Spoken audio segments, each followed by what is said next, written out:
रात का सफर और दो रहस्यमयी सवारियां। ये घटना वलसाड हाईवे की है।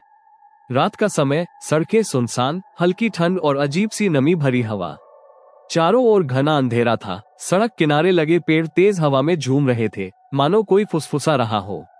ऑटो ड्राइवर रवि रात को ओवरटाइम के बाद घर लौट रहा था। सड़क पर दूर दूर तक कोई वाहन नहीं था।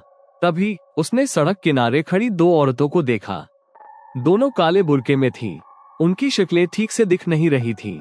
जैसे ही रवि पास आया, उन्होंने हाथ देकर ऑटो रोकने का इशारा किया। रवि ने गाड़ी रोकी। भाई, हमें थोड़ा आगे छोड़ दोगे? बस 10 मिनट का रास्ता है।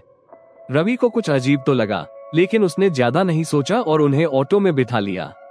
जैसे ही ऑटो आगे बढ़ा, उसे एक अजीब सा डर और घबराहट महसूस होने लगी। दोनों औरतें बिल्कुल शांत बैठी थीं। कोई हलचल नहीं, कोई बातचीत नहीं। फिर अचानक एक औरत बोली, भाई, गाड़ी यहीं रोक दो, हम यहीं उतरेंगे। रवि ने बिना कुछ सोचे ऑटो रोक दिया। जैसे ही गाड़ी रुकी, उनमें से एक औरत ने धीमी और ठंडी आवाज में पूछा, कितना हुआ किराया? रवि के हलक से आवाज नहीं निकली। अजीब सी घबराहट हो रही थी। उसने जल्दी से जवाब दिया, कोई बात नहीं, रहने दो। तभी दूसरी औरत ने धीरे से कहा, क्या हुआ? तुम हमारा किराया क्यों नहीं ले रहे? रवि चुप रहा, लेकिन उसका दिमाग लगातार खतरे का आभास कर रहा था। तभी दूसरी औरत ने अपनी गर्दन हल्की सी तिरछी करते हुए डरावनी आवाज में पूछा, क्यों? क्या तुमने हमारे उल्टे पैर देख लिए? बस ये सुनते ही रवि का खून सूख गया। उसने तुरंत ऑटो स्टार्ट किया और पूरी रफ्तार से वहां से भाग निकला। पीछे से उन औरतों की भयावह हंसी सुनाई दी। अब सोचो, वो कैसे सोया होगा उस रात? कितने दिनों तक उसे ये खौफनाक मंजर याद आता रहा होगा। ऐसी कहानियां सिर्फ सुनी नहीं जाती, महसूस भी की जाती है। कुछ महीनों पहले की बात है। गुजरात के वापी से सटे सिलवासा जाने वाली सड़क पर एक ऐसी घटना घटी जिसने वहां के कई लोगों को सोचने पर मजबूर कर दिया। ये कोई आम कहानी नहीं, बल्कि एक ऑटो ड्राइवर के साथ घटी एक सच्ची और खौफनाक घटना थी। रात के 1:15 बज रहे थे। हल्की ठंडी हवा चल रही थी।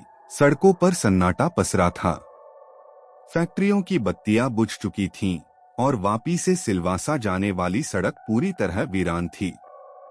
राजू, जो पिछले कई सालों से ऑटो चला रहा था, उस रात भी अपनी आखिरी सवारी के इंतजार में था।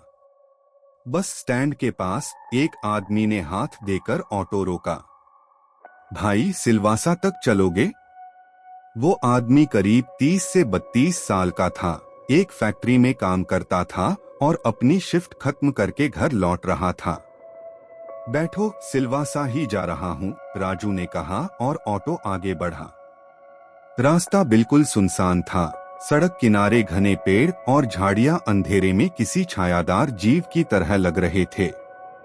थोड़ी दूर चलते ही सड़क के किनारे एक दुबला-पतला लड़का खड़ा दिखा।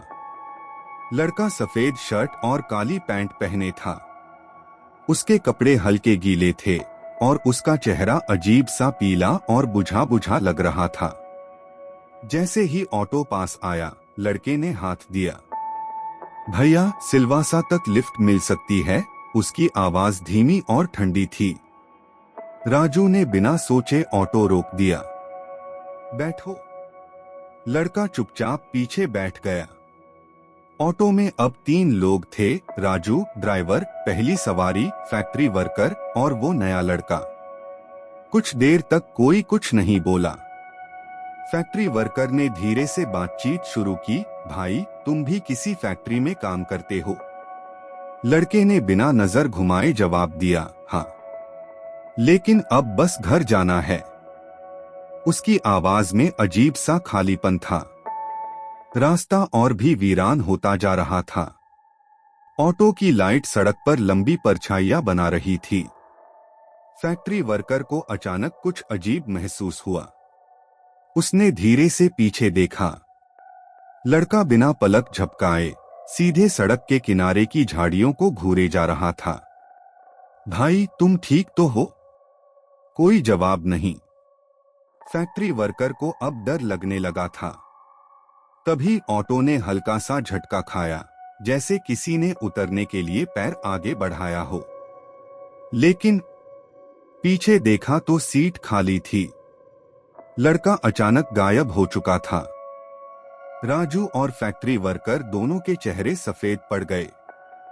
भाई, वो लड़का गया कहाँ? फैक्ट्री वर्कर की आवाज कांप रही थी। राजू ने कांपते हुए शीशे में देखा।